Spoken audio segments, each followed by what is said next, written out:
산다는 것이 이렇게 괴로우니 나는 이제 원통함을 참지 않고 다 털어놓고 내 영혼의 괴로움을 다 말하겠다.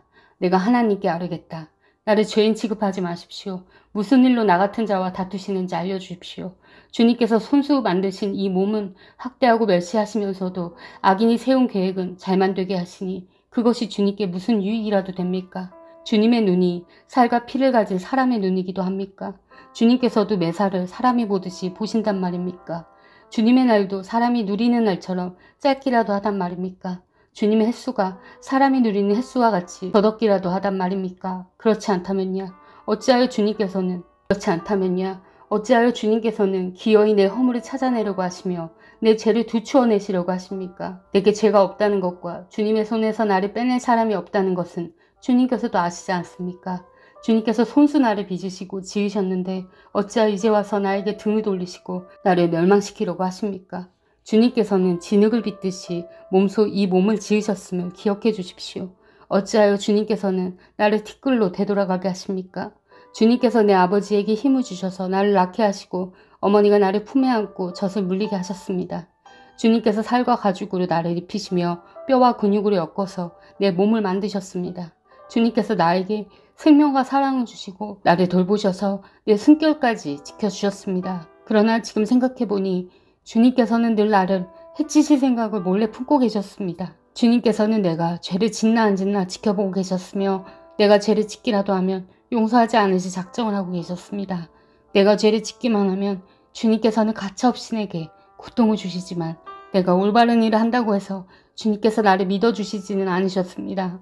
그러니 나는 수치를 가득 덮어쓰고서 고통을 몸으로 겪고 있습니다. 내 일이 잘 되기라도 하면 주님께서는 사나운 사자처럼 나를 덮치시고 기적을 일으키면서까지 내게 상처를 주려고 하셨습니다. 주님께서는 번갈아서 내게 불리한 증인들을 세우시며 내게 노여움을 키우시고 나를 공격할 계획을 세우셨습니다. 주님께서 나를 이렇게 할 것이라며 왜 나를 모태에서 살아나오게 하셨습니까? 차라리 모태에서 죽어서 사람들의 눈에 띄지는 않았더라면 좋지 않았겠습니까? 생기지도 않은 사람처럼 모태에서 곧바로 무덤으로 내려갔더라면 좋았을 것입니다. 내가 살 날도 이제 얼마 남지 않았습니다. 나를 좀 혼자 있게 내버려 두십시오. 내게 남은 이 기간만이라도 내가 잠시라도 쉴 수 있게 해주십시오. 어둡고 캄캄한 땅으로 내려가면 다시는 돌아오지 못합니다. 그리로 가기 전에 잠시 쉬게 해주십시오. 그 땅은 흑암처럼 캄캄하고 죽음의 그늘이 드리워져서 아무런 질서도 없고 빛이 있다 해도 흑암과 같을 뿐입니다. 나마 사람 소발이 욥에게 대답하였다. 내가 하는 헛소리 듣고서 어느 누가 잠잠할 수 있겠느냐. 말이면 다 말인 줄 아느냐. 내가 혼자서 큰 소리로 떠든다고 해서 우리가 대답도 하지 못할 것이라고 생각하느냐.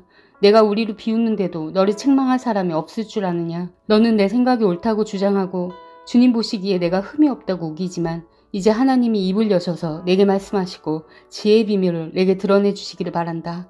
지혜란 우리가 이해하기에는 너무나도 어려운 것이다. 너는 하나님이 내게 내리시는 벌이 내 죄보다 가볍다는 것을 알아야 한다. 내가 하나님의 기쁜 뜻을 다 알아낼 수 있느냐? 전능하신 분의 무한하심을 다 측량할 수 있느냐? 하늘보다 높으니 내가 어찌 미칠 수 있으며 수월보다 깊으니 내가 어찌할 수 있겠느냐? 그 길이는 땅끝까지의 길이보다 길고 그 넓이는 바다보다 넓다. 하나님이 두루 지나다니시며 죄인마다 쇠고랑을 채우고 재판을 여시면 누가 감히 막을 수 있겠느냐? 하나님은 어떤 사람이 잘못하는지를 분명히 아시고 악을 보시며 곧바로 분간하신다. 미련한 사람이 똑똑해지기를 바라느니 차라리 들나귀가 사람 낳기를 기다려라. 내가 마음을 바르게 먹고 내 팔을 그분 쪽으로 들고 기도하며 악에서 손을 떼고 내 집안에 불의가 깃들지 못하게 하면 너도 아무 두려움 없이 얼굴을 들 수 있다. 내 마음이 편안해져서 두려움이 없어질 것이다. 괴로운 일을 다 잊게 되고 그것을 마치 지나간 일처럼 회상하게 될 것이다. 내 생활이 한낮보다 더 환해지고 그 어둠은 아침처럼 밝아질 것이다. 이제 내게 희망이 생기고 너는 확신마저 가지게 될 것이다. 사방을 둘러보아도 걱정할 것이 없어서 안심하고 자리에 누울 수 있게 될 것이다. 내가 누워서 쉬어도 너를 깨워서 놀라게 할 사람이 없고 많은 사람이 내게 잘 보이려고 할 것이다. 그러나 악한 사람은 눈이 멀어서 도망칠 길마저 찾지 못할 것이다. 그의 희망이라고는 다만 마지막 숨을 잘 거두는 일뿐일 것이다. 욥이 대답하였다. 지혜로운 사람이라고 너희밖에 없는 것 같구나. 너희가 죽으면 지혜도 너희와 함께 사라질 것 같구나.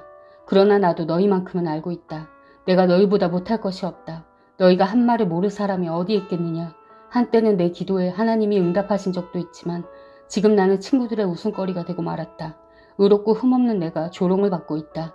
고통을 당해보지 않은 너희가 불행한 내 처지를 비웃고 있다. 너희는 넘어지려는 사람을 떠민다. 강도들은 제 집에서 안일하게 지내고 하나님을 멸시하는 자들도 평안히 산다. 그러므로 그들은 하나님까지 자기 손에 넣었다고 생각한다. 그러나 이제 짐승들에게 물어보아라. 그것들이 가르쳐줄 것이다. 공중의 새들에게 물어보아라. 그것들이 일러줄 것이다. 땅에게 물어보아라. 땅이 가르쳐줄 것이다. 바다의 고기들도 일러줄 것이다. 주님께서 손수 이렇게 하신 것을 이것들 가운데서 그 무엇이 모르겠느냐. 모든 생물의 생명이 하나님의 손 안에 있고 사람의 목숨 또한 모두 그분의 능력 안에 있지 않느냐. 귀가 말을 알아듣지 못하겠느냐. 혀가 음식 맛을 알지 못하겠느냐. 노인에게 지혜가 있느냐. 오래 산 사람이 이해력이 깊으냐. 그러나 지혜와 권능은 본래 하나님의 것이며 슬기와 이해력도 그분의 것이다. 하나님이 헐어버리시면 세울 자가 없고 그분이 사람을 가두시면 풀어줄 자가 없다. 하나님이 물길을 막으시면 땅이 곧 마르고 물길을 터놓으시면 땅을 송두리째 삼킬 것이다. 능력과 지혜가 그분의 것이니 속는 자와 속이는 자도 다 그분의 통치 아래에 있다. 하나님은 고관들을 벗은 몸으로 끌려가게 하시는가 하면 재판관들을 바보로 만드시기도 하신다. 하나님은 왕들을 결박한 줄을 풀어주시고 오히려 그들의 허리를 포승으로 묶으신다. 하나님은 제사장들을 맨발로 끌려가게 하시며 권세 있는 자들을 거꾸로 들이신다. 하나님은 자신 만만하게 말을 하던 사람을 말문이 막히게 하시며 나이 든 사람의 분별력도 거두어 가시고 귀족들의 얼굴에 수치를 쏟아 부으시며 힘 있는 사람들의 허리띠를 풀어버리신다. 하나님은 어둠 가운데서도 은밀한 것들을 드러내시며 죽음의 그늘조차도 대낮처럼 밝히신다. 하나님은 민족들을 강하게도 하시고 망하게도 하시고 뻗어나가게도 하시고 흩어버리기도 하신다. 하나님은 이 땅 백성의 지도자들을 얼이 빠지게 하셔서 길 없는 거친 들에서 방황하게 하신다. 하나님은 그들을 한 가닥 빛도 없는 어둠 속에서 더듬게도 하시며 술 취한 사람처럼 비틀거리게도 하신다. 아멘. 사랑하는 형제자매 여러분, 주님이 곧 오십니다. 마라나타.